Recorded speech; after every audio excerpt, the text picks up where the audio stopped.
मान्यवर, मैंने कुछ ऐसा नहीं कहा। मैंने सिर्फ इतना कहा है कि एक वाद दायर हुआ है दिल्ली की अदालत में। मैंने कोई कंक्लूजन नहीं कहा। मैंने कहा कंक्लूजन कहा? मैंने कोई कंक्लूजन नहीं कहा। कंक्लूजन तो जब उनका नोटिस का जवाब वो दे देगी तब अदालत देगी, तब फिर से बताऊंगा मैं। मगर अभी तो मैंने सिर्फ इतना कहा है कि वहां एक केस रजिस्टर्ड हुआ है जिसमें श्रीमती गांधी को नोटिस इश्यू किया है। इसमें इतने लाल पीले होने की जरूरत क्या है? मान्यवर, हम सबका साझा दायित्व है। हम भी विपक्ष में बैठे हैं। हम चुनाव जितने जीते हैं इससे ज्यादा हारे हैं। हम लोगों का तो एक प्रकार से पौना जिंदगी ही विपक्ष में ही चला गया, चाहे राज्य हो या केंद्र हो। कई चुनाव हमारे, हमने चुनाव आयुक्त और चुनाव आयोग पर कभी आरोप नहीं लगाया। एक नया पैटर्न खड़ा हुआ, एक नया पैटर्न। मैं पूरा वाक्य नहीं बताना चाहता। श्रीमती ममता बनर्जी ने चुनाव आयोग पर आरोप लगाए, स्टालिन जी ने लगाए, बीडी सतीशन जी ने लगाए, श्री राहुल गांधी ने लगाए, मल्लिकार्जुन खड़गे जी ने लगाए, तेजस्वी यादव जी ने लगाए, अखिलेश यादव जी ने लगाए, वी शिवन कुट्टी ने लगाए, हेमंत सोरेन जी ने लगाए, भगवंत मान जी ने लगाए। अब पहले तो ऐसी परंपरा सिर्फ कांग्रेस पार्टी में थी, मगर संपर्क का दोष कहता होता है साहब, ये सारे इंडिया अलायंस वाले चुनाव आयोग के खिलाफ आए। मान्यवर, चुनाव आयोग एक तटस्थता से चुनाव कराने वाला संस्थान बनाया गया और इसकी मान्यता कोई पॉलिटिकल पार्टी ने नहीं दी। भाग और अनुच्छेदों के तहत हमारे संविधान ने दी और ये संवैधानिक प्रक्रिया है। इस संवैधानिक प्रक्रिया पर सवाल खड़े कर कर, अनर्गल आरोप कर कर आप पूरे चुनाव आयोग की एक प्रकार से पूरे दुनिया में इसकी छवि को धूमिल करने का काम कर रहे हैं। आपको लगता है कि आप सरकार की छवि धूमिल करें? ना जी, आप पूरी दुनिया में भारत के लोकतंत्र की छवि को धूमिल करें। मान्यवर, सरकार का तो इतना ही सवाल है, मान्यवर सरकार का तो इतना ही सवाल है कि भारत के मतदाता क्या सोचेंगे। मगर मतदाता का सोचने का सवाल नहीं है। मतदाता को तो मालूम है कि हमने तो वोट दिया है इसलिए चुनकर आए हैं, तो उसके मन में कोई डाउट नहीं है। ये वोट चोरी करते रहे, घुसपैठिया बचाओ यात्रा निकाली और बिहार में 2/3 बहुमत से हम जीते।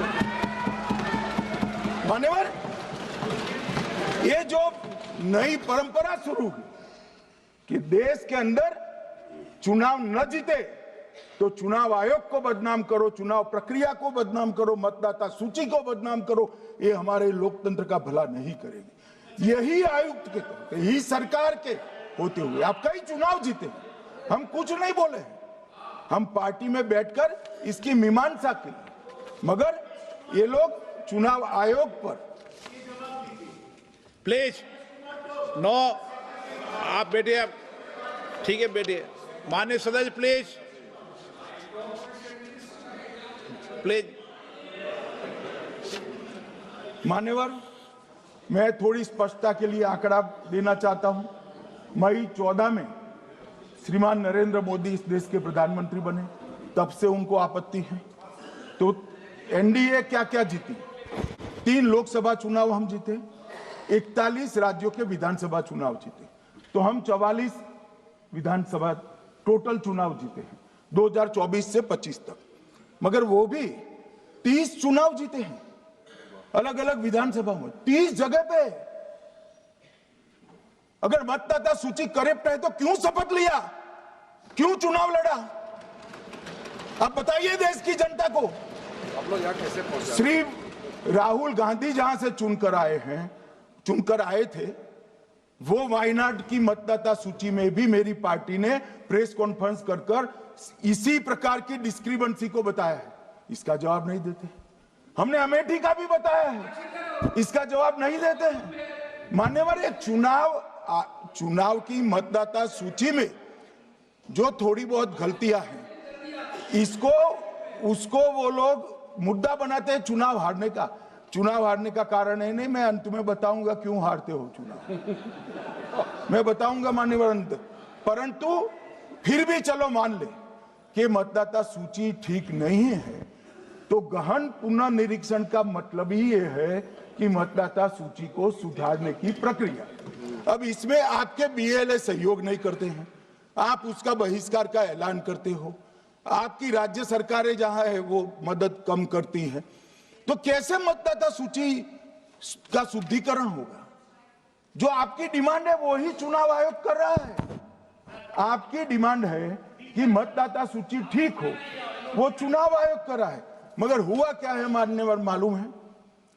इनको अब अगर प्रेस में कोई पत्रकार उनको पसंद ना आए ऐसा सवाल पूछते हैं तो तुम बीजेपी के एजेंट हो ऐसा कहते हैं। मान्यवर सवाल जो भी हो उसको लेना चाहिए। मान्यवर पत्रकार कभी बीजेपी का एजेंट नहीं होता है, मगर आप अगर ऐसा मानते हो कि लोकतंत्र में आपको पसंद आए ऐसे ही सवाल पत्रकार पूछे तो ये नहीं हो सकता। इमरजेंसी नहीं है भाई, इमरजेंसी नहीं है।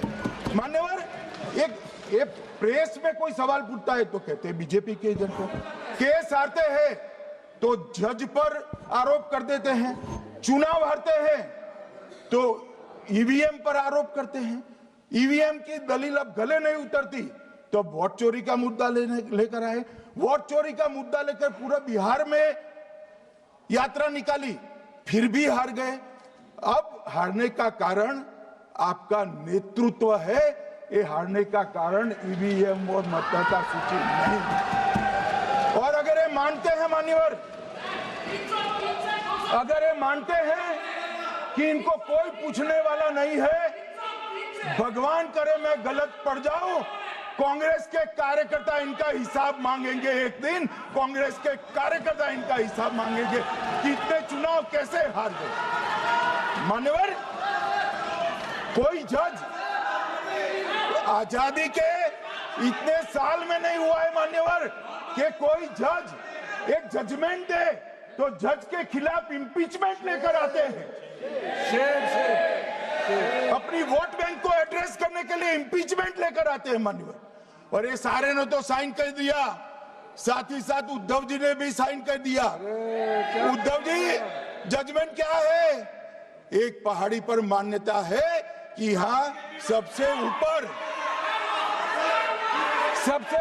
दिया जलाया जाए।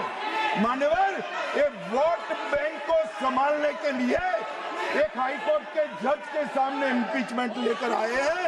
देश की जनता उनको मदद नहीं करे।